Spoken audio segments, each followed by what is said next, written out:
یہ قدیم زمانے کی بات ہے۔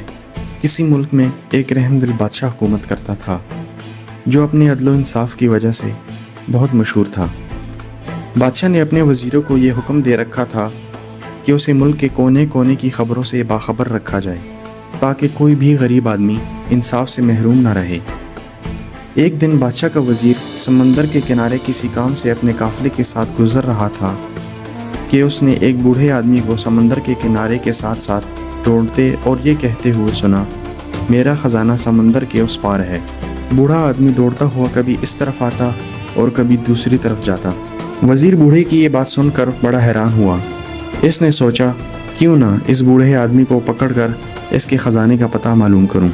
وزیر نے اس بوڑھے آدمی کو قید کر دیا اور بادشاہ کو اس بات سے بے خبر رکھا۔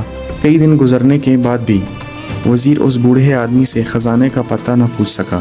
وزیر نے سوچا تھا کہ میں بوڑھے آدمی کا بتایا ہوا خزانہ حاصل کرنے کے بعد ملک کا امیر ترین آدمی بن جاؤں گا، مگر اس کا خواب پورا نہ ہو سکا۔ وزیر بوڑھے آدمی کو روز مارتا اور ایک ہی سوال پوچھتا کہ خزانہ کہاں ہے، مگر بوڑھا ایک ہی جواب دیتا کہ میرا خزانہ سمندر کے اس پار ہے۔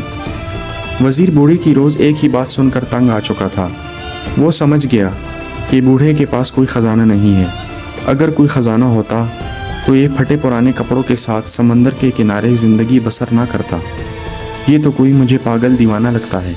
کیوں نہ میں اپنے دل کی میل کو صاف کر کے یہ ساری باتیں بادشاہ سلامت کو بتاؤں۔ ہو سکتا ہے یہ بوڑھا آدمی بادشاہ کو ہی خزانے کا پتہ بتا دے یا اس کو پاگل سمجھ کر چھوڑ دے۔ وزیر نے یہ سارا معاملہ بادشاہ سلامت کو بتایا۔ بادشاہ نے اپنے خادموں سے کہا، اس بوڑھے آدمی کو صاف ستھرے کپڑے پہنا دو اور کھانا کھلا کر میرے پاس لے آؤ۔ پھر بادشاہ نے کہا، بابا جی آپ کا خزانہ کہاں ہے؟ بوڑھے آدمی نے پھر وہی جواب دیا کہ میرا خزانہ سمندر کے اس پار ہے۔ بادشاہ نے وزیر کو حکم دیا کہ بوڑھا آدمی جہاں کہتا ہے اسے وہاں ہی لے جاؤ۔ وزیر نے سفر کی تیاری شروع کر دی۔ اگلے دن صبح سویرے گھوڑے تیز رفتاری سے دوڑتے چلے جا رہے تھے۔ پھر مختلف راستوں سے گزرنے کے بعد ایک جگہ زمین نرم ہونے کی وجہ سے بادشاہ کے وزیر کا گھوڑا زمین میں پھنسا چلا گیا۔ مجبوراً قافلے کو رات وہی قیام کرنا پڑا۔ پھر اگلی صبح ہوتے ہی وہ اپنی منزل کی طرف چل پڑے۔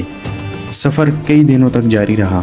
جنگلوں سے نکل کر قافلے نے پہاڑوں کا رخ کیا، پھر سمندر پار کیا تو ایک تنگ سی پہاڑی راستے سے گزر کر قافلہ وہاں پہنچا تھا، اس لیے گھوڑوں کو باہر رکنا پڑا۔ پھر بوڑھا آدمی خوشی سے سب کو چھوڑ کر ایک غار کے اندر چلا گیا جہاں اس نے اپنا خزانہ دبایا ہوا تھا۔ غار کے اندر جا کر بوڑھے آدمی نے قافلے والوں کو آواز دی، جاؤ میرے ساتھیوں، خزانہ مل گیا ہے۔ جب غار کے اندر آ کر قافلے والوں نے پھٹی پرانی ڈھیر ساری کتابوں کو دیکھا تو وہ حیران ہوئے، کیا اس بوڑھے آدمی کا یہ خزانہ ہے؟ مگر قافلے والے کر بھی کہہ سکتے تھے۔ جب وزیر اور اس کے ساتھ پھٹی پرانی کتابیں کو گھوڑوں پر لاد کر بادشاہ کے محل میں پہنچے تو بادشاہ بوڑھے آدمی کی پھٹی پرانی کتابیں دیکھ کر حیران رہ گیا اور دل میں سوچنے لگا کہ کیا بوڑھے آدمی کا خزانہ یہ پھٹی پرانی کتابیں ہی ہیں؟ مگر بادشاہ عقل مند تھا۔ اس نے بوڑھے آدمی سے پوچھا، بابا جی آپ ان کتابوں کی قیمت مجھ سے کیا لیں گے؟ بوڑھے آدمی نے جواب دیا، میں یہ کتابیں کسی قیمت پر نہیں بیچوں گا، کیونکہ یہ کتابیں میرے بزرگوں نے اپنے بزرگوں سے لی تھیں۔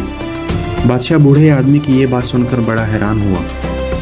بادشاہ نے ایک مرتبہ پھر بوڑھے آدمی سے کہا، آپ مجھ سے ان کتابوں کے بدلے میں آدھی بادشاہت لے لیں، کیا آپ کو یہ سودا منظور ہے؟ بوڑھے آدمی نے پھر کتابیں دینے سے انکار کر دیا۔ بادشاہ نے بوڑھے آدمی کو ہر طرح سے آزمایا۔ بوڑھے آدمی نے آخر کار کہا، بادشاہ سلامت، اگر آپ مجھے ساری بادشاہت بھی دے دیں تب بھی میں اپنے بزرگوں کی امانت آپ کو نہیں دوں گا۔ بادشاہ بوڑھے کی بات سن کر بے حد خوش ہوا اور کہا کہ علم بہت بڑی دولت ہے۔ بادشاہ نے بوڑھے آدمی کی شاگردی اختیار کر لی اور ایک عالم کا شاگرد کہلوانے میں فخر محسوس کیا۔ بے شک درخت اپنے پھل سے اور انسان اپنے عمل سے پہچانا جاتا ہے۔